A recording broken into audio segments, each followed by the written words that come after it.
After how long it took to get a Mario RPG soundtrack on Nintendo Music, I thought we'd have to wait until mid-2026 at the earliest to get a Mario Party on here, but I'm very happy to be wrong. I am surprised that they chose Super Mario Party Jamboree to be the series' first entry on the app. I figured they'd want to start with the original Mario Party on the N64, but whatever. Jamboree is one of my favorite Mario parties, so let's see if the music stacks up to the game itself. Super Mario Party Jamboree's music was composed by Shigenobu Okawa and Yuta Yamaguchi, and to my surprise, this is the only game either of them have ever made music for. What's equally surprising is that there's almost 300 songs in this game, which is something you'd expect from a 3D Zelda game, not Mario Party. This does include the songs from Jamboree TV from the Switch 2 edition, which explains the inflated number of tracks, but it's still a crazy amount for a party game. We've got a whole lot to cover, so let's get started. So, something I want to do for every Mario Party video going forward is rank all the board themes from my least favorite to my favorite. It's just to make things more interesting since there aren't that many boards in each game. Unfortunately, Jamboree might be the worst game to do this with, since for the first time in this series, the board themes have multiple variants depending on the turn count or if specific events are happening, but I'll try to come up with a solid order. Mega Wiggler's Tree Party is my least favorite board in the game, and appropriately, it has my least favorite board themes. It's the starter board, so it has a fairly cheerful theme to go with pleasant visuals. It's still good, just pretty unremarkable when it comes to Mario Party boards.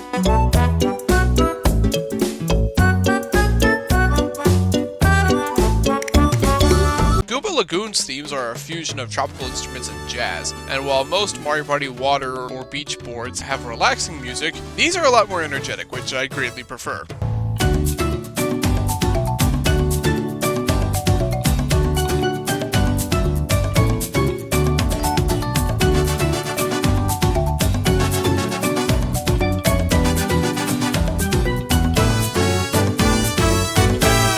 Raceway is interesting, as both its variants have additional variants for before and after you rolled your dice, which makes sense considering the racetrack aesthetic, and the high energy feel works great.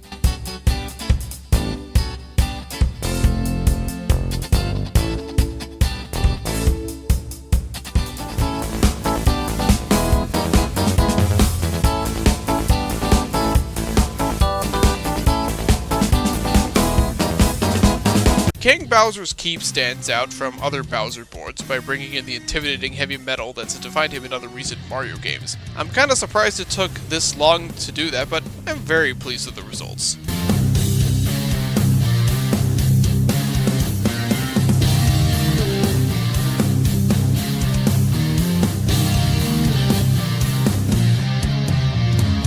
Mario's Rainbow Castle updated the original Mario Party 1 song perfectly. It's exactly as beautifully dreamlike as I wanted it to be.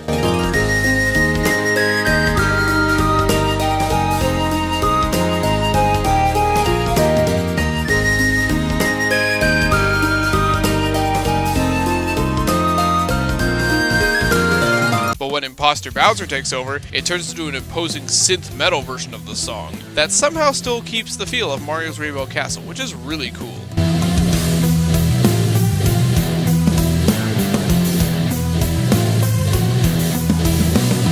The second variant for both themes are more energetic, but preserves the In the Clouds vibe wonderfully.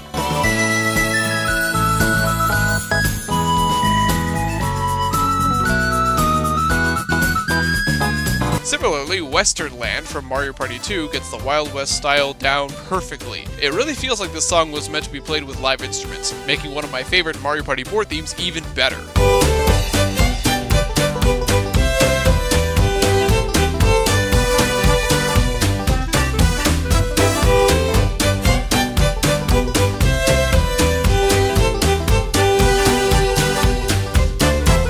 Its second variant loses the Western vibes, but I certainly won't say no to the added saxophone and piano.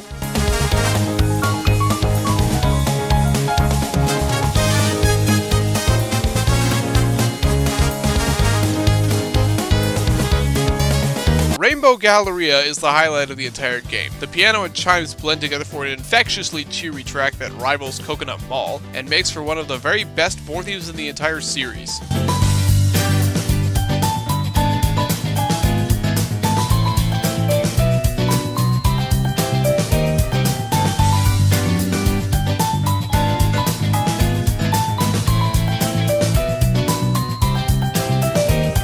Its second variant isn't quite as great, but the added brass and catchy drum beats still make it a wonderful listen.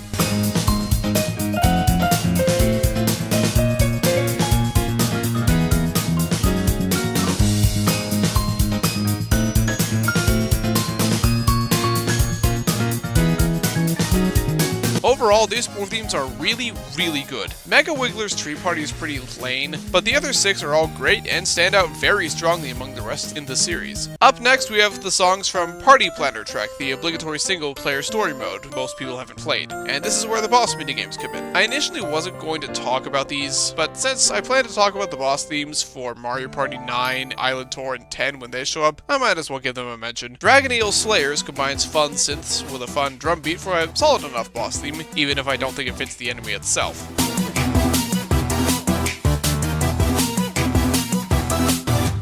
Mega Stinkbee Stompers is more playful, with a trumpet thrown in for good measure.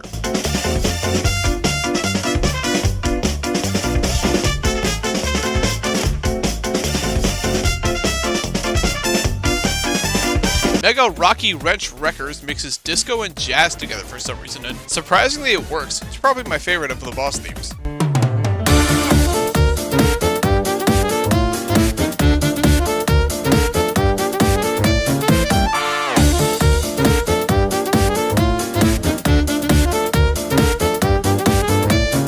Boss Sumo Bro Blitzer sounds like a modern Pokemon battle theme with its electronic feel. I can't be the only one who hears it, right?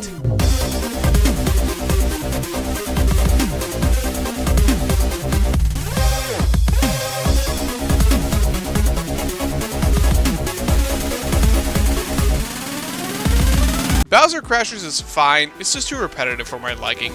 Definitely not the best Bowser theme in the series.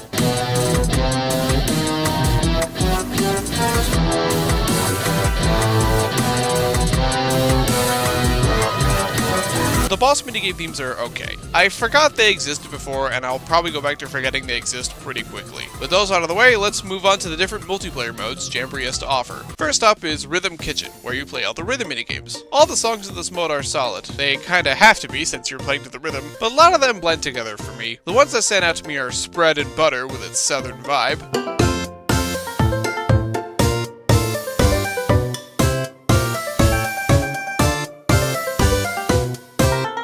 and Copycat Curry with the sitars and xylophones that I swear came right from a Mario and Luigi game.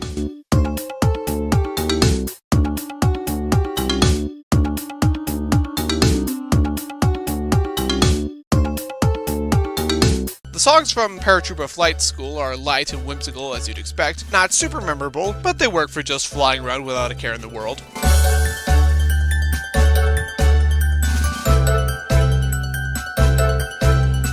After that, we have the Koopathlon, and since you're racing laps while playing minigames to stay ahead of everyone else, the fast-paced nature of the compositions are very appropriate. They get pretty hectic.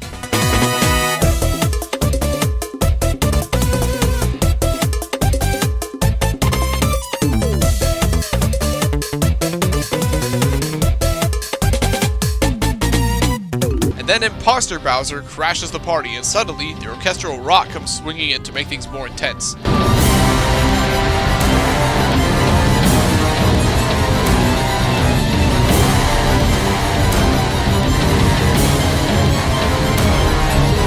Then there's Bowser Kaboom Squad, which starts off with a playful synth track to start things off.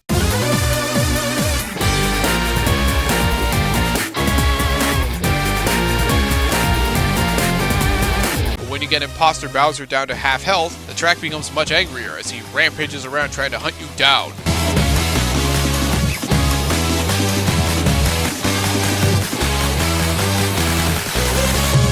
And those are all of Jamboree's side modes. Solid stuff all around, but I don't see much of it sticking with me. So without further ado, let's get into the minigame themes themselves. Since there's so many of them, I'm just gonna stick with my favorites, and I'll do the same thing with all future Mario Party soundtracks going forward. Cool? Cool. Last Minute Thrills provides a good amount of tension, but the signature Mario Party accordion still gives the song a feeling of fun.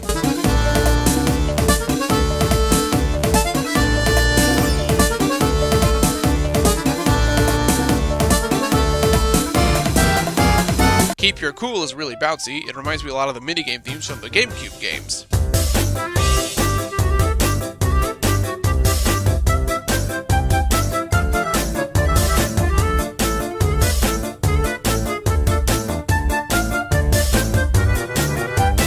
Keep Going has hard synths that really sell the feeling of panic for some of the more perilous minigames.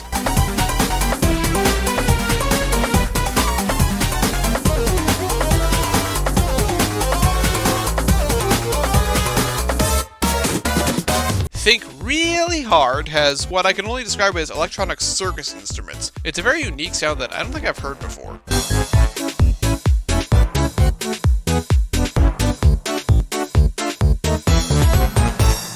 Run Away makes good use of ascending and descending notes and has a nice beat to boot.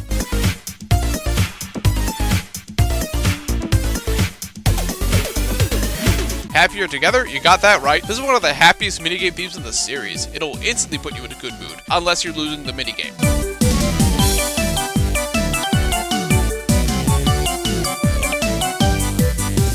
Cut Through the Wind is fast-paced and frenetic. A good reminder that beneath all the friendship-destroying chaos, Mario Party is all about the fun.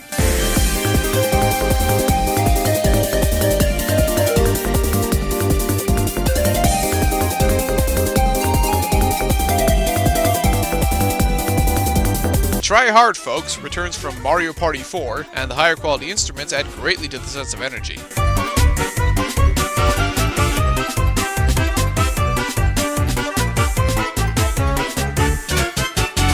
Doom and Gloom from Mario Party 6 goes in the opposite direction, being one of the most threatening themes in the series, and again, improving from the original.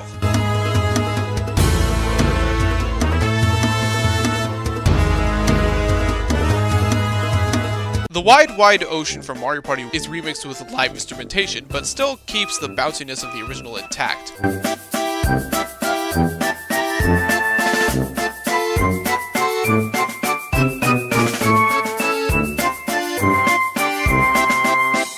Let's Go Lightly from Mario Party 1 is upbeat and fun, but I miss the tuba from the original and the remix in Superstars. It's still good, but probably my least favorite version.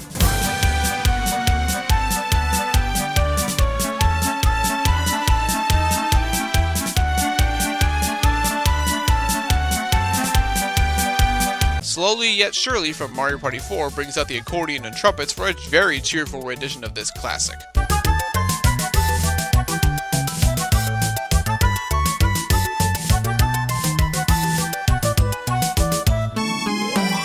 Loud and Sweet from Mario Party 4 follows suit, with a triumphant sensation the original didn't have from what I remember.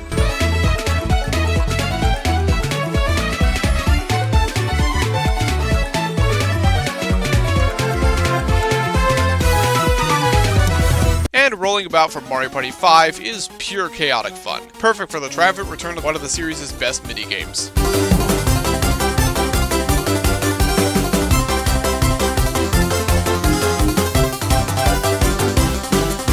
But that's not all. There's also the Showdown minigames, the ones you play to earn a Jamboree buddy, and each one has its own theme. Mario's Three-Peat actually combines 3 classic minigame themes from the past, starting with a peppy Western-inspired take on Move Happily from Mario Party 5 when you play Leaf Leap,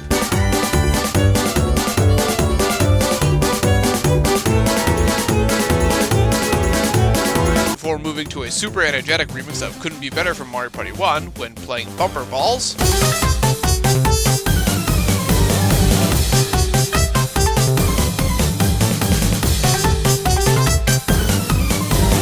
and finishing it off with a second remix of The Wide Ocean when playing Shy Guy Says. But this one speeds up the longer the minigame lasts, and I honestly prefer how it sounds sped up.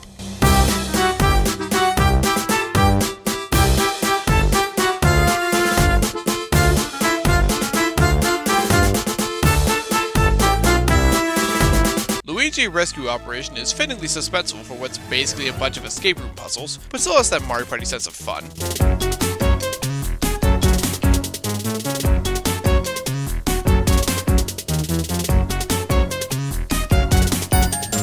Peach's Day Off is as whimsical as you'd expect for a minigame themed around Peach.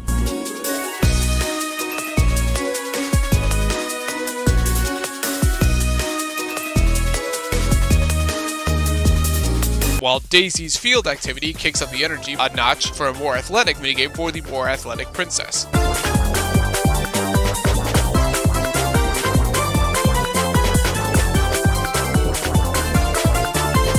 Waluigi's Pinball Arcade sadly doesn't remix Waluigi Pinball from Mario Kart DS, but the music it does have is fast-paced electronic goodness incarnate.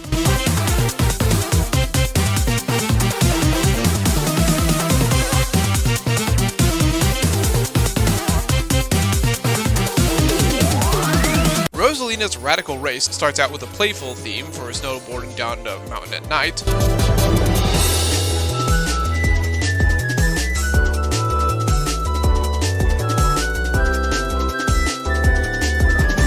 Only for the course to turn into Rainbow Road, and the music follows suit with a more magical, spacey feel.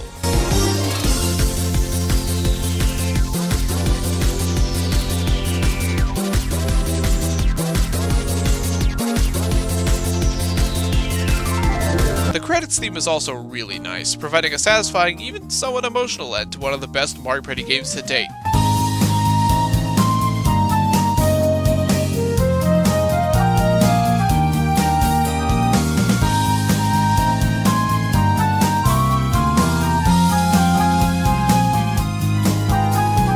And with that, we're finally done! Well, okay, not quite done.